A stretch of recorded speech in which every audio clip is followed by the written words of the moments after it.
दोस्तों एस जयशंकर साहब पहुंच चुके हैं पाकिस्तान के अंदर, लेकिन वाकई में टशन के अंदर हैं। बोला सर आप भी तो टशन के अंदर खड़े हैं।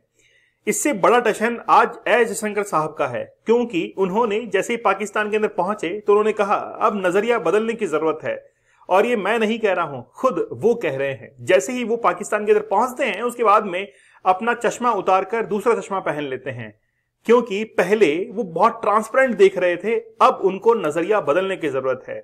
और ये हालात अभी बने हुए हैं पाकिस्तान के अंदर। पाकिस्तान जैसे एससीओ की मीटिंग को होस्ट कर रहा है, पूरे वर्ल्ड लेवल पर आज पाकिस्तान को कोई रिकॉग्नाइज नहीं कर रहा है। इसका दर्द पाकिस्तान झेल रहा है। लेकिन क्या पाकिस्तान और चाइना ऐसे दो कंट्री उस एससीओ के 10 मेंबर के इस समूह के अंदर शामिल है, तो क्या भारत अपना हित वहां पर देख पाएगा? लेकिन क्या भारत के लिए इतना आसान है एससीओ की मीटिंग में शामिल होना, या फिर भारत जो है जल्द ही विड्रॉ करने वाला है? पहली बात तो यह है कि इसकी इंपॉर्टेंस हमने दिखा दी है आज, कि हमारे लिए ये कोई खासा इंपॉर्टेंस नहीं रखता है, क्योंकि वहां पर पीएम जो है वो जाने चाहिए थे और एस जयशंकर साहब जो है वहां पर गए हैं मुलाकात करने के लिए। और एक चीज मैं आपको और बता देता हूं, यहां पर इस फोटो के अंदर देखिए, मैं जिस टशन की बात कर रहा था वो टशन यहां पर है। जैसे ही इंडियन एयरफोर्स का प्लेन उतरता है पाकिस्तान के अंदर, तो जयशंकर साहब क्या करते हैं कि अपने इस ट्रांसपेरेंट इस चश्मे को उतारते हैं और ये दूसरा वाला गॉगल जो है वो पहन लेते हैं। बोला ये ठीक है, पाकिस्तान के लिए नजारे बदल गए हैं, अब नजरिया भी बदलने की जरूरत है। तो इसीलिए चश्मा चेंज किया और पाकिस्तान को अब इस चश्मे से देखा जाएगा। ये चश्मा क्या कहता है? भ्रष्टाचार कहता है, करप्शन कहता है। ये चश्मा और केवल ये दिखाता है कि पाकिस्तान जो है वो टेररिज्म को प्रमोट करता है, और टेररिज्म को प्रमोट करते हुए भारत के ऊपर कई बार वो लांछन लगाता है कि भारत भी पीछे नहीं है, ऐसा कहता है पाकिस्तान। लेकिन भारत ने हमेशा यह साबित किया है, खासतौर पर यूनाइटेड नेशंस के अंदर। अभी हाल ही में हमने 2 तमाचे तो मारे हैं पाकिस्तान को, याद नहीं है शायद पाकिस्तान को, है ना? तो यूनाइटेड नेशंस के अंदर रिसेंटली हमने आराम से बहुत खुले दिल से यह कहा था कि पाकिस्तान टेररिज्म के लिए एक पनाहगार है, वो टेररिज्म को बहुत अच्छे से सराहता है। लेकिन आखिरकार एससीओ जो बनाया गया था वो केवल इसलिए तो बनाया गया था कि टेररिज्म जो है उसको रोका जाए। लेकिन आज खुद पाकिस्तान जैसे देश इसके अंदर शामिल है, चाइना जैसे देश इसके अंदर शामिल है, तो क्या भारत जो है वो वाकई में अपने हित जो है वो साध पाएगा?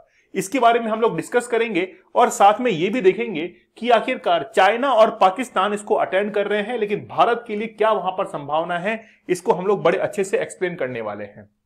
रिसेंटली जयशंकर साहब ने यह कहा था कि हम लोग चाइना से मुलाकात करेंगे और चाइना के और इंडिया के बीच में जो कॉन्फ्लिक्ट है वो लगभग 75% तक सॉल्व हो चुके हैं।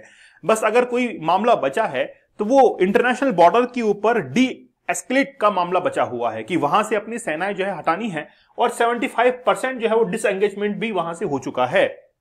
ये जयशंकर साहब ने कहा था।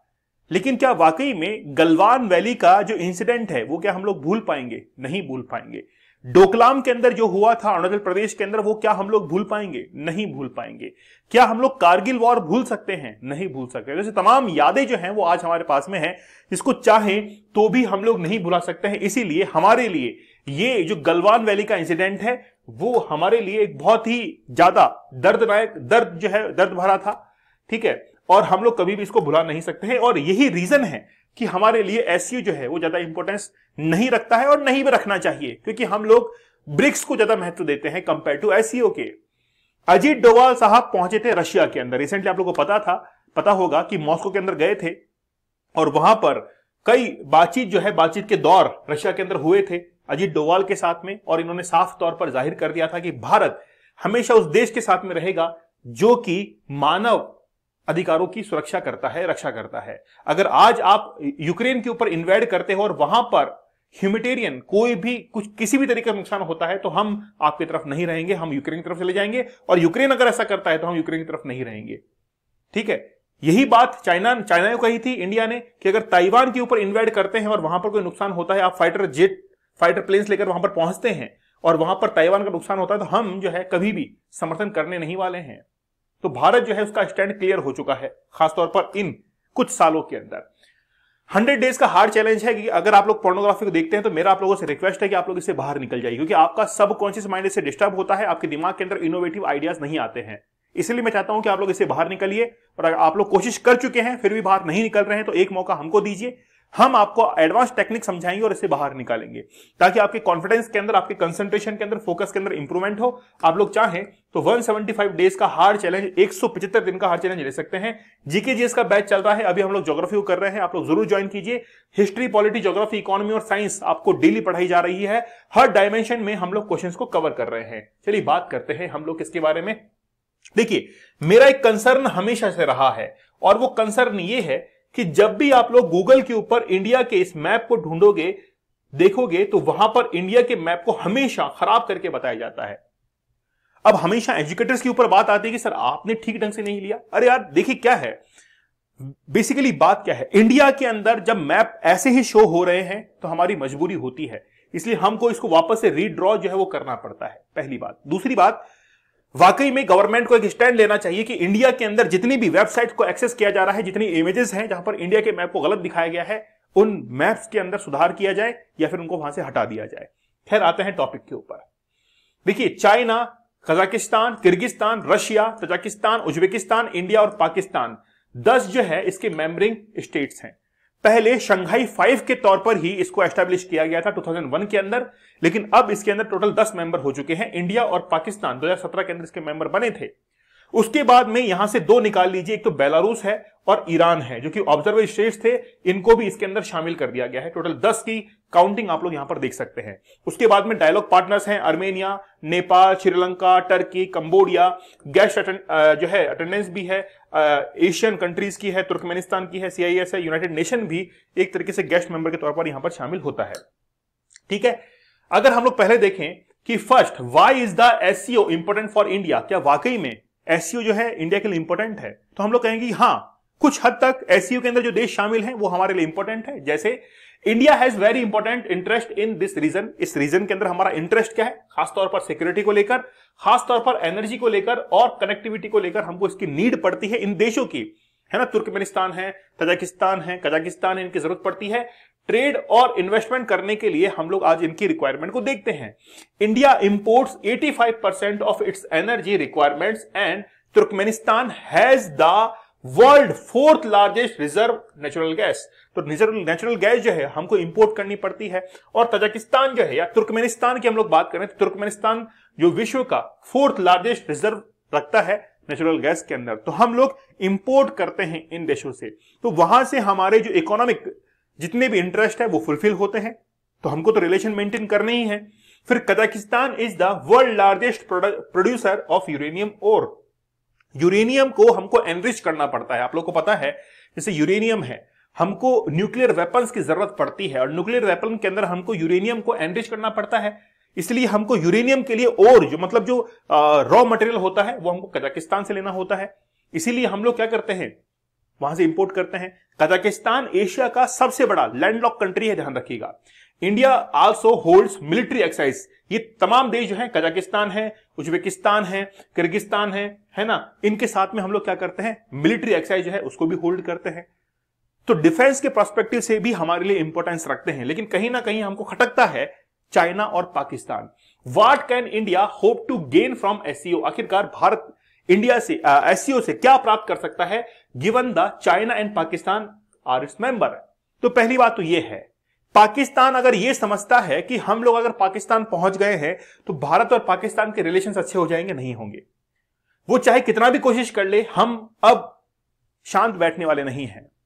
हमारा पहले स्टैंड और कुछ था, नॉन अलाइन कंट्रीज के रूप में हम लोग जाने आते थे, लेकिन अब हमारे पास में डिफेंस है, हमारे पास में स्पेस का सेक्टर है, हमारी इकोनॉमी बड़ी जबरदस्त है, हमारी ह्यूमन को हमने ह्यूमन कैपिटल के अंदर कन्वर्ट करना शुरू कर दिया है, स्किल बेस हमारी कंट्री बन चुकी है। तो हम लोग अब पाकिस्तान को इतनी तवज्जो नहीं देते हैं, ठीक है, पहले भी नहीं दिया करते थे।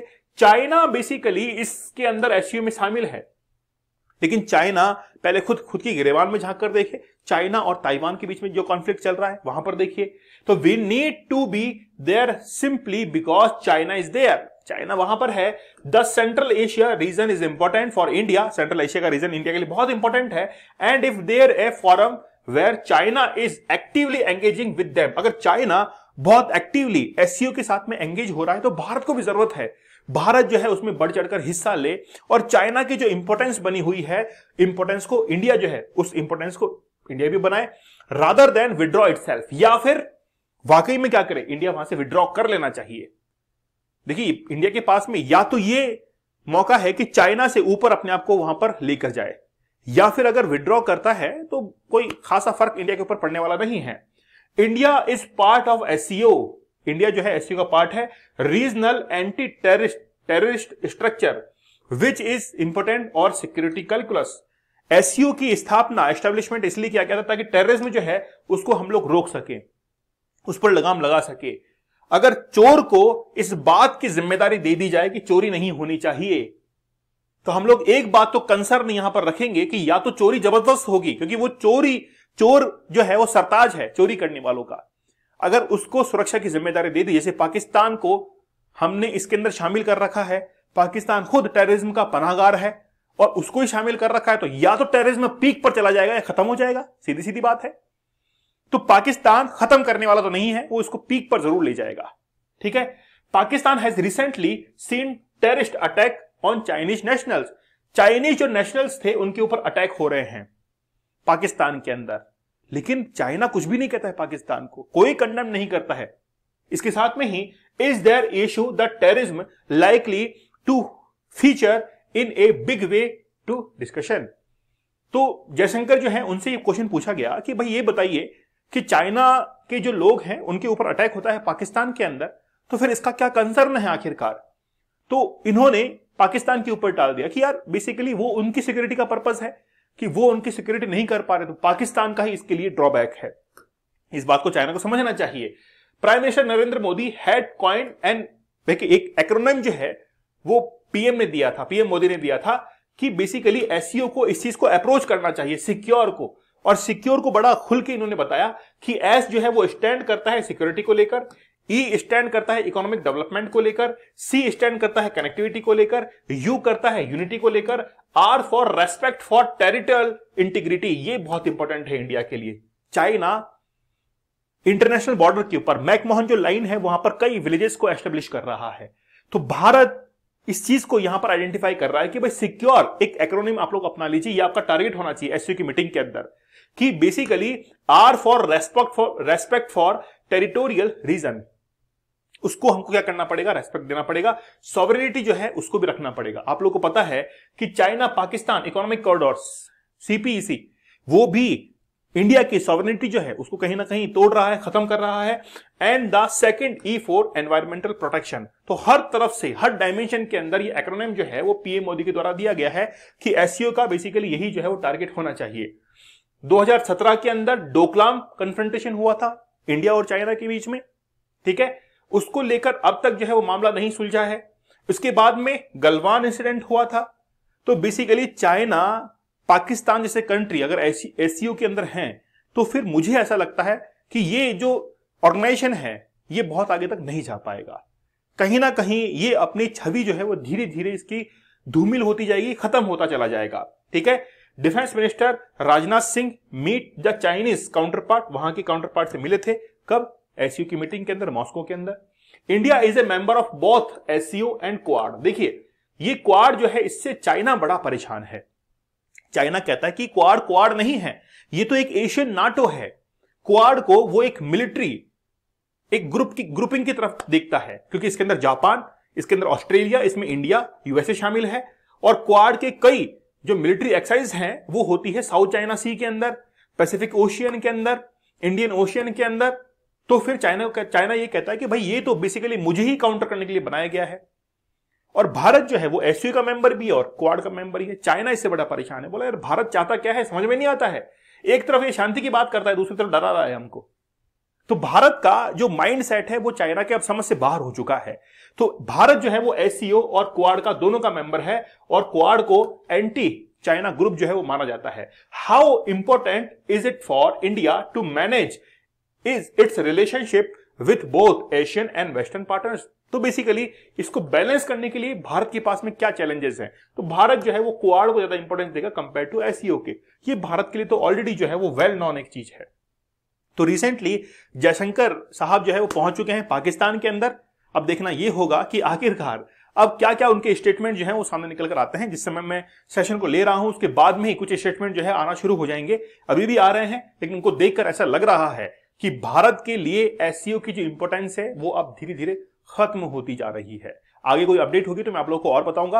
आप लोग हमारे 100 डेज के चैलेंज के साथ में जरूर जुड़िएगा। ये चैलेंज वाकई में आपकी लाइफ जो है वो चेंज कर देगा, बहुत आगे आपको पहुंचा देगा। आपके दिमाग के अंदर इनोवेटिव आइडियाज रहेंगे, आपका दिमाग और पहले से कंसंट्रेट और फोकस रहेगा, मेरा आप लोगों से वादा है। लेकिन 100 दिन का चैलेंज आप लोग को जरूर लेना ही पड़ेगा।